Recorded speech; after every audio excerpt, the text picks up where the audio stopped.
He is at the Jennifer Keesmaat camp. Nick. And Ken, you can see we are now outside as the party that was supposed to be a victory party, according to Keesmaat, turned into, of course, not to be the victory party. She said she gave it her best shot, but she ultimately came up short in this race. Of course, she joined the race on the last day that you could actually sign up to be a candidate for the mayoral race. And she did come in second place tonight, but she was far back, of course, of John Tory. Nevertheless, her supporters tonight here at the party headquarters for her gave her a big round of applause. Keesmaat insists she put some good policy ideas on the table. She's very pleased and proud of her campaign. And she was asked a big question tonight. What is her future? Will she make a provincial or federal run? She certainly did not rule it out. The one thing I can tell you for sure is that I care passionately about this city. That hasn't changed. It's only grown.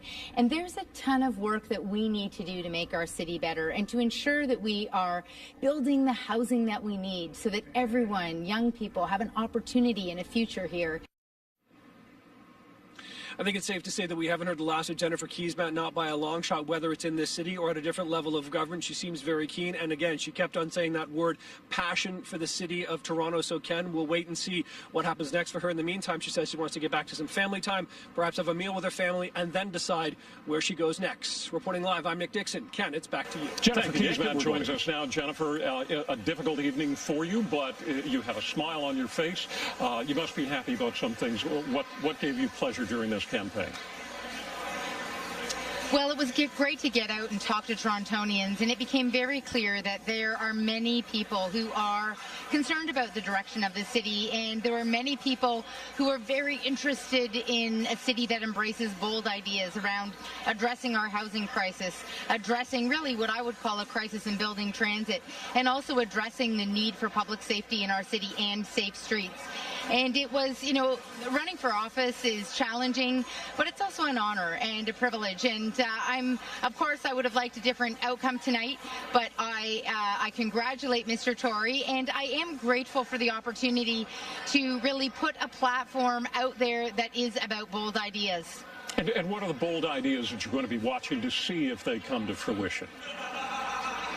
Well, one of the biggest ones, Mr. Tory said in his comments tonight that he knows we need to do more and we need to do better on housing affordability. And this is really at the crux of being able to ensure that families and young people can both stay in this city, but also can envision a future in this city. And let's face it, what we're doing right now isn't working. We've become the most expensive city in Canada in which to rent over the past 4 years. We have to fix that. More than 50% of the residents in this city rent, and we know that people are paying upwards of 50, 60, 70% of their income on rent, and that this is creating all kinds of other issues in terms of being able to live and really see a future in this city. So, you know, I'm really hoping that we can continue to work on advancing bold ideas like my rent-to-own program, which are about ensuring that the next generation has access to home ownership just like a previous generation did. All right, Jennifer Keesmaat, so you still have a role to play in local politics. I know campaigns take a toll on people.